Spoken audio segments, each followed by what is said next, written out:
Terima kasih atas kesempatannya. Di sini saya dari kelompok 4 akan menjelaskan bab dari bayaran berdasarkan kinerja dan insentif finansial. Motivasi kerja dan bayaran insentif ialah imbalan finansial yang dibayarkan kepada pekerja yang produksinya melampaui standar yang ditentukan sebelumnya. Frederick Taylor adalah orang yang mempopulerkan penggunaan insentif finansial pada akhir 1800-an sebagai penyelia di Midvale Steel Company. Taylor mengkhawatirkan apa yang ia sebut dengan systematic soldering. Produktivitas adalah rasio keluaran barang dan jasa dibagi dengan masukan sumber daya seperti tenaga kerja dan modal. Hari kerja yang wajar yaitu standar keluaran presisi untuk setiap pekerjaan. Taylor juga mempelopori gerakan manajemen ilmiah yang menekankan perbaikan kerja melalui observasi dan analisis. Itu dari saya dan selanjutnya akan dijelaskan oleh rekan saya. Terima kasih. Terima kasih atas kesempatannya. Selanjutnya saya akan melanjutkan presentasi dari rekan saya. Saya akan menjelaskan rencana insentif karyawan. Yang pertama yaitu program intensif dan pengakuan karyawan individual. Manajer menemukan bahwa imbalan yang paling banyak digunakan adalah 1. Pengakuan karyawan, 2. Sertifikat hadiah, 3. Acara khusus, 4. Imbalan uang, 5. Insentif barang, 6. Komunikasi surel atau cetak, ke-7 program pelatihan, ke-8 tunjangan hidup, 9 bayaran variabel, 10 perjalanan kelompok, 11 perjalanan individual, ke-12 undian. Dan selanjutnya insentif tenaga penjual. Dalam meningkatkan kuota penjualan dan tingkat komisi, sasarannya adalah memotivasi aktivitas penjualan tetapi menghindari komisi yang berlebihan. Yang ketiga, program bayaran variabel berbasis tim, yaitu rencana yang mendorong kerja tim dan memfokuskan anggota tim pada kinerja dan memberikan bayaran insentif. Yang keempat, rencana insentif seluruh organisasi, yaitu rencana di mana semua atau sebagian karyawan dapat berpartisipasi dan yang biasanya mengaitkan imbalan dengan ukuran kinerja perusahaan. Dan yang terakhir, insentif untuk manajer eksekutif, yaitu penggunaan kriteria berdasarkan memberikan insentif kepada eksekutif merupakan cara yang terbaik. Selanjutnya akan dipresentasikan oleh rekan saya. Terima kasih atas kesempatannya. Di sini saya akan menjelaskan mengenai intensif untuk tenaga penjual. Yang pertama, rencana kompensasi penjualan biasanya sangat mengandalkan komisi penjualan dan harus bertujuan mencapai sasaran strategis dan penjualan perusahaan. Yang kedua, rencana penjualan. Pendekatan gaji tetap membuatnya lebih mudah untuk bertukar teritori atau menugaskan kembali tenaga penjual, dan pendekatan ini dapat menumbuhkan loyalitas staf penjualan. Yang ketiga, rencana komisi. Rencana komisi langsung membayar tenaga penjual berdasarkan hasil. Yang terakhir, rencana kombinasi. Rencana kombinasi memiliki pro dan kontra. Rencana ini memberikan dasar penghasilan kepada tenaga penjual, memungkinkan perusahaan menentukan komponen gaji. Selanjutnya akan dijelaskan oleh rekan saya. Terima kasih atas kesempatannya. Di sini saya akan melanjutkan presentasi dari teman saya. Saya akan menjelaskan tentang rencana insentif tim. Rencana insentif tim atau kelompok adalah rencana yang mana suatu standar produksi ditetapkan untuk kelompok kerja tertentu dan anggotanya diberi insentif jika kelompok tersebut melampaui standar produksi. Bagaimana cara mendesain insentif tim? Yang pertama, atur standar kerja individual. Yang kedua, atur standar kerja untuk setiap anggota tim dan kemudian kalkulasi setiap output anggota. Anggotanya dibayar berdasarkan salah satu dari 3 formula. Yang pertama, semua anggota tim menerima bagian yang sama dari bayaran insentif tim tersebut. Kedua, membayar setiap anggota tim berdasarkan pada kerja tim sebagai satu keseluruhan. Ketiga, berbagi bayaran berbasis tim bersama pekerja yang tidak bekerja sepenuh hati untuknya, atau bisa disebut dengan penumpang gratis. Terima kasih. Selanjutnya akan dilanjutkan oleh rekan saya.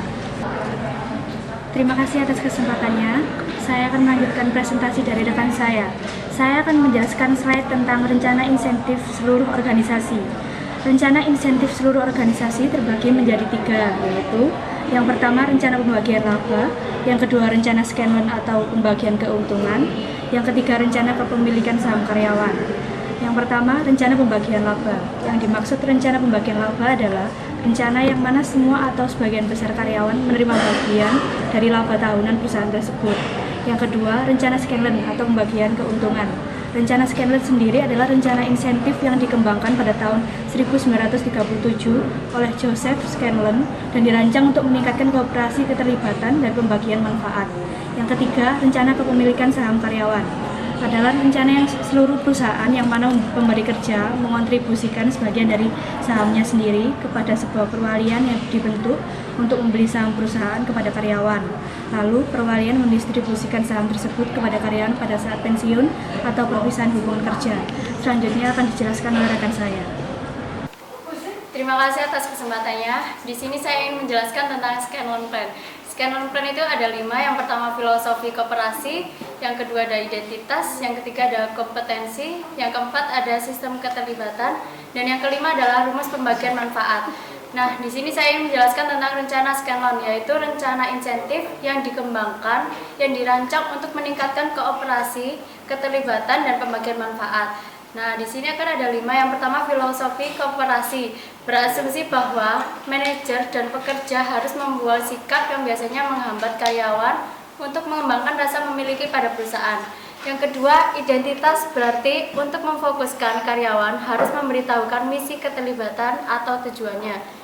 Yang ketiga, kompetensi merupakan fitur dasar yang ketiga kata 3 orang ahli secara eksplisit mengakui bahwa rencana Scanlon menuntut kompetensi tingkat tinggi dari karyawan di semua tingkatan.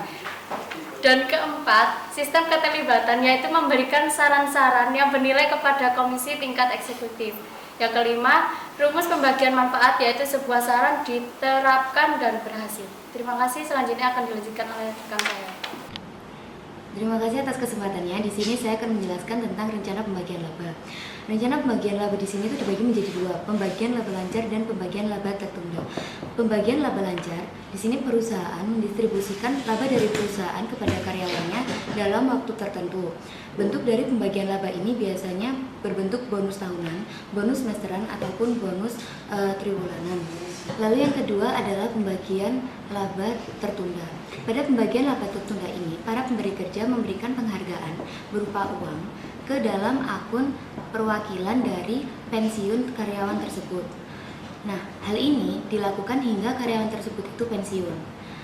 Pada rencana ini, pemberi kerja sengaja melakukan untuk mengetahui waktu dan jumlah laba yang diberikan kepada karyawannya tersebut pada saat karyawannya pensiun. Nah, pemberi kerja biasanya mendistribusikan pembagian laba ini berdasarkan persentase dari gaji karyawan ataupun dari ukuran kontribusi lainnya. Terima kasih. Selanjutnya akan dijelaskan oleh rekan saya. Terima kasih atas kesempatannya. Di sini saya akan melanjutkan presentasi dari rekan saya, yaitu tentang rencana kepemilikan saham karyawan, yaitu korporasi mengkontribusikan sebagian sahamnya sendiri ke sebuah perwalian yang mana kontribusi tambahan diberikan secara tahunan. Perwalian mendistribusikan saham tersebut kepada karyawan pada saat pensiun atau perpisahan hubungan kerja. Selanjutnya ada opsi saham berbasis luas, yaitu beberapa perusahaan menawarkan rencana opsi saham berbasis luas yang mana semua atau sebagian besar karyawan dapat berpartisipasi. Pemberi kerja tampaknya telah mengurangi penggunaan cara-cara ini. Contohnya, Time Warner, Microsoft, dan Aetna telah berhenti membagikan opsi saham. Baik, terima kasih. Selanjutnya akan dijelaskan oleh rekan saya. Terima kasih atas kesempatannya. Di sini saya akan menjelaskan mengenai insentif untuk manajer dan eksekutif. Untuk yang pertama, strategi dan paket imbalan jangka panjang dan imbalan tolak eksekutif, di mana paket bayaran eksekutif puncak harus dapat mengerahkan perhatiannya pada pencapaian sasaran strategi perusahaan. Dan yang kedua yaitu insentif jangka pendek dan bonus tahunan.